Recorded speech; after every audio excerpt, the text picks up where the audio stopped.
Hello, my name is Mark Warwick and I want to show you something I've been working on recently. This is a demonstration of building an application purely with AI. I built a chatbot that simulates a hiring manager. Let's get into the why first. Why did I do this? I wanted to learn how to use AI to generate code. I wanted to build a WordPress plugin. I wanted to make something useful. I wanted to stay ahead of the curve. And ultimately, I want to get a job. And by staying ahead of the curve, what I mean is I've been in my career for over 20 years.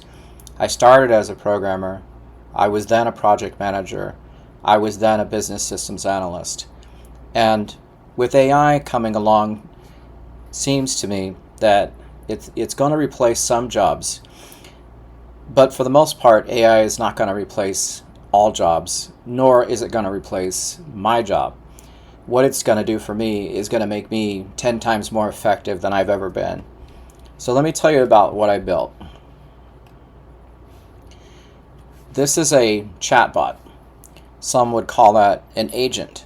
The idea of it was to help me to simulate job interviews. So which I'll show you in a minute. There's a chat interface that's friendly, and it looks fine whether you're on a desktop or a mobile device. So the look and feel of it is just like any other chatbot that you've probably seen. People upload their contact information and the documents that the chatbot's going to analyze. Those documents are going to be the job description and their resume. This gets loaded onto the server, and I'll show you later where a hiring manager could review those documents along with the entire chat session. Everything about this chatbot is dynamic. The questions that are asked are dynamic. The responses that come back to the user, the analysis of their resume versus the job description, that's all done by AI. And at the end of this process, which is just a few questions, the candidates can ask questions of the employer, and the AI will generate those answers based on what's in the job description. At the end of their quick session with the chatbot, they can download a transcript. Those are the user features. On the back end, for the hiring managers or just the admins in general like myself that own the website, this is where they're going to choose the model they're going to use, either OpenAI or Claude. They'll be able to view the entire conversation, and I'll show you that in just a minute. They are also going to be able to edit some fallback questions just in case the AI can't come up with a good question. It will have some fallback questions by category. And then in case there's anything going wrong with how AI is interpreting the data or the uploaded documents, there are some debugging tools on the back end. So why don't we now take a look at the front end, and then we'll look at the back end.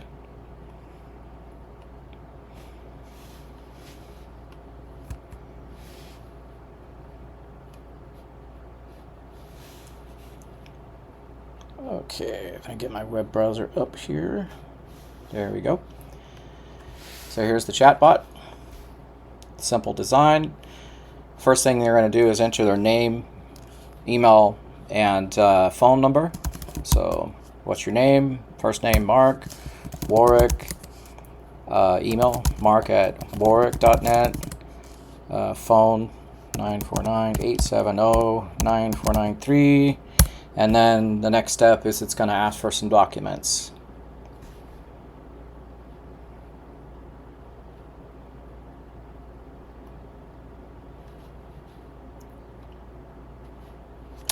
Of course, stuff never works perfectly when you're recording it, does it? But I'll be refining this plugin to make it perfect, but there was a little delay there and I'm not sure why. So anyway, it's probably because I'm recording. We're going to choose the files that we want to upload, so I have stored those in this folder. So the first thing is we're uploading the job description. This is a real job description of a real job that I applied for. I'm going to supply first the resume that I gave them, And then we're going to see as the AI analyzes that resume up against the job. So what it does initially, and this is all programmed where I asked it to do these things. I asked the AI to find key matches first between the job description and the resume, and give kind of a general overall score. It doesn't mean anything per se, but out of 100, how would you rate this? 65 isn't great, so that tells me I need to work on my resume, and I'm going to show you with another resume that I have for this same job how that would be different before we proceed with the questions. So it shows potential gaps between the job description and the resume. So in this case, it's saying you didn't talk about discovery workshops, things like that, and that's not something I usually highlight as a business systems analyst. I think it's just part of the job, but AI can make mistakes. So, but what I'm going to do though, just to demonstrate that a different resume may have different results, is I'm going to start this process over. This is warning me that it's going to forget everything. Now let's start over with a different resume. Same thing. My name.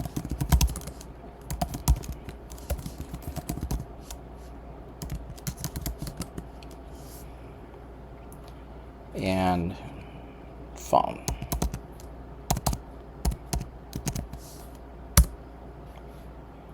We'll get the job description again.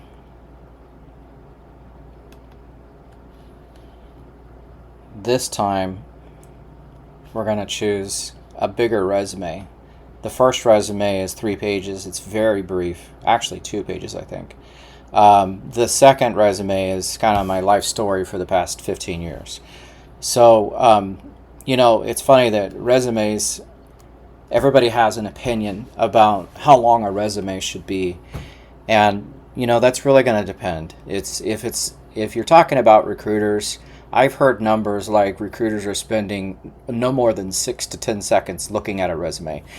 That would tell me that if they're not catching their eye on the first page, one page, you're probably going to get passed up. But ATS systems are going to look at the totality of your history. So in my opinion, it doesn't matter really how long your resume is. What matters is, are you matching the job? So let's go ahead and make sure the job description is selected.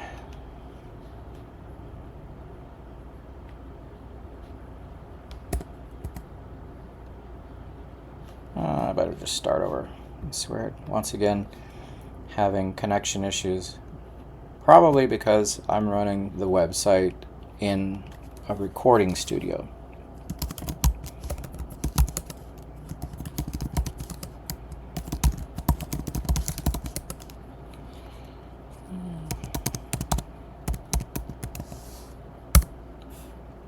Job description.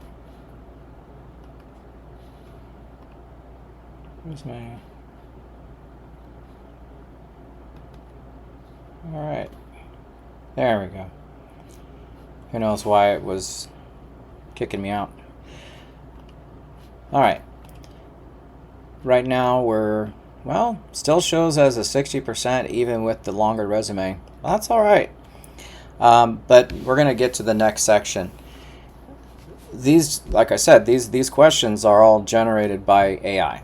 So what happens is that the back end of my system sends the job description and some key information that's proprietary to this application to the AI. The AI responds.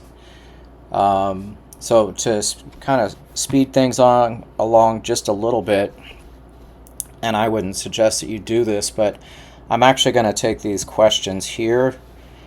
I'm going to go over to an AI tool, and I'm going to get some answers. Answer this. Let's see.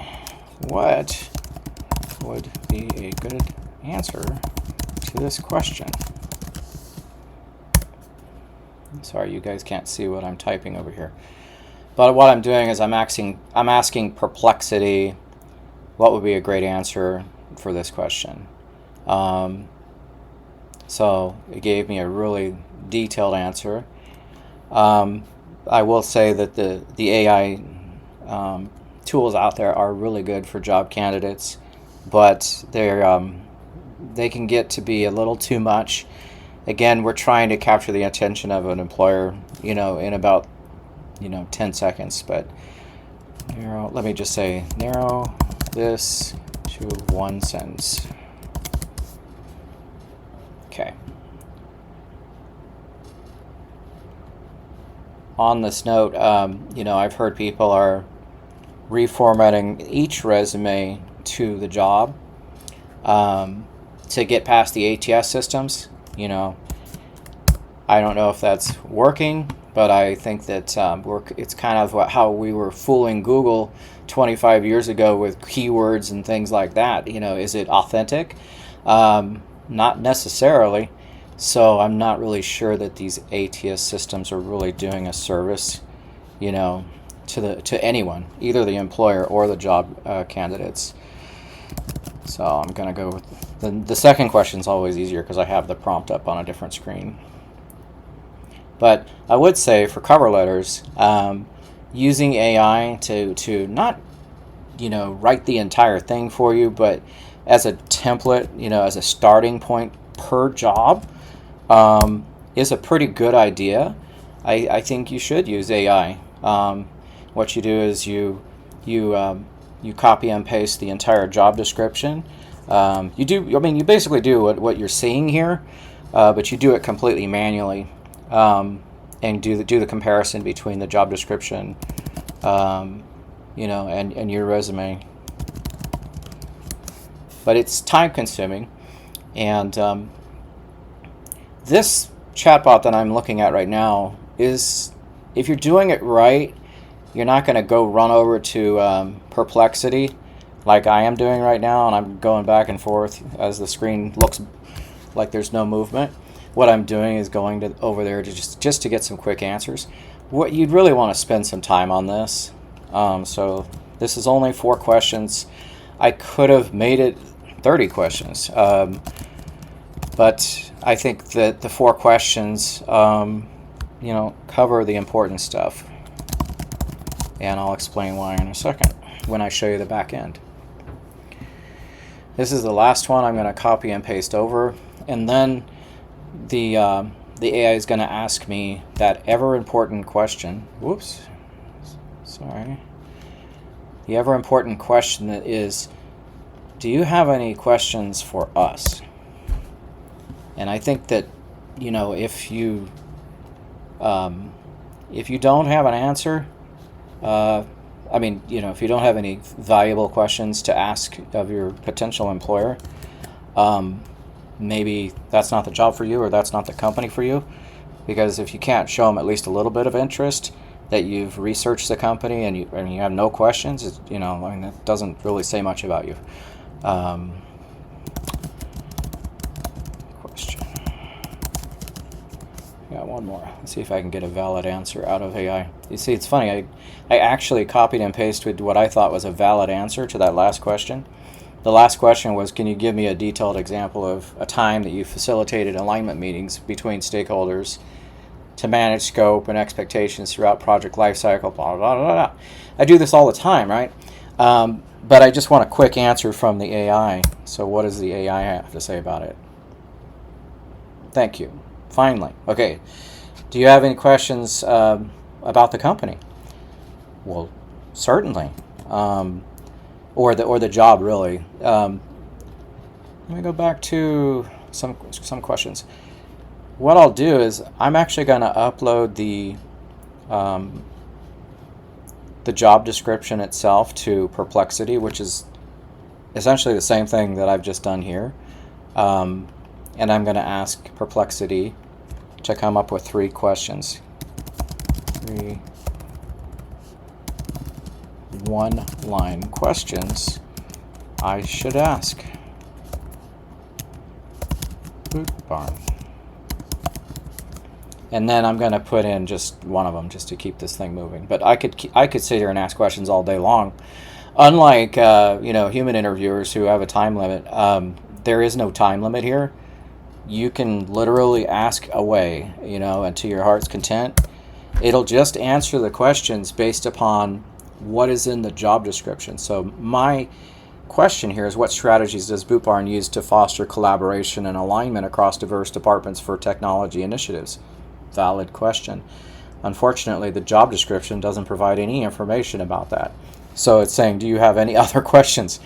Yeah. How about a general question? We'll go with, let's talk about success criteria. How are success criteria and key performance indicators defined and tracked? So in this case, it actually provided an answer that is aligned with the job description. Do you have any other questions? No. Okay, thanks for your time. Go ahead and download a transcript. So you can grab that transcript. I'll just show it to you. It's just plain text. And here we go. Oh, you can't see it. Okay, you can't. It's just a plain text file, and it's everything in the conversation. But let's go look at the back end now. So I was saying that you have your basic administrative functions in the back end, of course, where you would select the AI provider that you're going to use, whether it's either OpenAI or Claude. But here's a couple of key other areas to look at. So I was saying that these questions come from 4 categories. I defined those categories. They are personality related, motivation, strengths, and a scenario question. So those are key questions that any interviewer, I would think, would want to ask. But here in the back end, if the AI can't think of anything, you have some fallback questions for each of the 4 categories: personality, motivation, strength, and scenario, right? So these I haven't seen these come up too often, because the AIs are usually pretty good about reading the job description and coming up with something better than this. But just in case, you're not going to get some generic question coming from the AI. Now, the conversation history, this is the gold. So these are all the tests that I've been running today. You can see there's a whole bunch of completed interviews, but the real information that you're looking for is in the conversation history. So you get your basic candidate information in the top right corner. You get the AI's analysis. That was the first thing that came back to the user. So this is just the quick analysis based on those 2 documents, the job description and the resume. And then you can actually see those files here. You can click this and it will generate the file so that you can download the actual job description and resume. And then it shows you the actual text that was extracted from the job description and the resume. So that all validates that the AI is working. It's reading the PDF correctly, and it's interpreting. And I'm going to get into a little bit more about the interpretations after I show you this screen. So this is the transcript. This is the entirety of the transcript. So a hiring manager can come back here and take a look at all the people that decided to use the tool. Now, I chose to make this a standalone tool with just the candidates in mind as a practice area, not necessarily integrated with any job system. However, I don't see any reason why it can't be integrated into an existing ATS, or maybe as a pre-screening tool, by, instead of uploading the job description, just simply linking to the job description, or having it integrated. Now that I've seen what I've seen with AI, the way this works, it's really not complicated. So that's the entire chat history. The user that I was going to show you the text file, what they get is a text-only version of this entire this whole history. It's just text. Okay. Down in AI diagnostics, this is really important. This was part of the whole debugging, and it took me several days to first come up with the idea, and then have the AI actually build out the code. But then there was a tremendous amount of testing and training of the AI to make sure that the prompts were being sent over correctly, that the information coming back from the AI was exactly what we needed to get. And so I built these comprehensive tests for the back end. And when I say I built it, what I mean is I talked to my AI for about 3 days as like I would speak to a programmer. We went through testing, debugging, revisions a couple hundred times to come up with what you see here. And it was an iterative approach. I initially had a single document that explained all the features that I wanted the AI to create. That set of features was maybe a one-pager. That would be something that you might receive from a product manager, or a stakeholder. That's all it really needed. And then from there, it was just really, once we had the base down, it was tweaking it and making sure that it worked as expected. So this back-end stuff here, the first button basically runs a diagnostic check to make sure that the API is working, that all the tables in the database exist, and that you can write to the database. And then this comprehensive test below, below, this is showing you for every prompt that you saw on the front end, it's showing you what the system sends to the AI and what is being returned, okay, including all of the questions. So this isn't the entire prompt. Again, I'm not going to show you the whole thing right now, but there's a little secret sauce in there that I had to tweak. But basically, that's all the under the hood, as you were. Now, I might, if I release this code to the public, I might obfuscate the code, and I might stash the secret sauce. But for now, I'm not here to make money off of this. I'm actually hoping to get a job from all of this, and that's where it's at. I was a programmer for 20 years. It's a very, very technical person. Obviously, I built this, right? I didn't go to college for this or anything else that I know. I went through, over 100 courses online, and as it pertains to AI, I've only spent seriously a month in developing things. There's actually there's other things here on the website, like an AI chatbot that people can ask questions about me on the front end, and it reads the content of the website, and it does a fairly good job of getting people to the right content. That took a little bit of tweaking as well, because I had to exclude some keywords. I had to really tweak things of how do I want the AI to talk to or read the content of my site, and what things should it not look at. So I've also built, on the front end, that you can see under projects and Claude, I've built reports. I've built a integrated search function that's here in the website. This is Claude AI WordPress Connect to a database. So what you're looking at here on this screen is a front end GUI to a database that's on a different server entirely. That other server is an entire website into and of itself that also has a Power BI front end to it. But this was the first project I did with Claude AI. Is I wanted a plugin. I wanted it to be a searchable database. I own the database, so it was of no big deal for me to get this working. And it was actually pretty easy, a lot easier than the chatbot.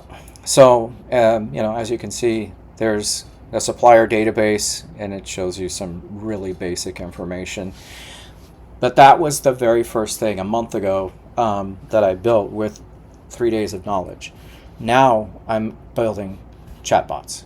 So I hope that I didn't take too much of your time. That was like 25 minutes. It's a lot more than an average recruiter would give me. And I really, truly appreciate you watching the whole video in its entirety. And if you're interested in hiring me, please go to my website, click on the contact page. This is my number I give to recruiters. And that's the email I give out to recruiters as well. The website is warrick.net, WARRICK.net. Thank you for watching.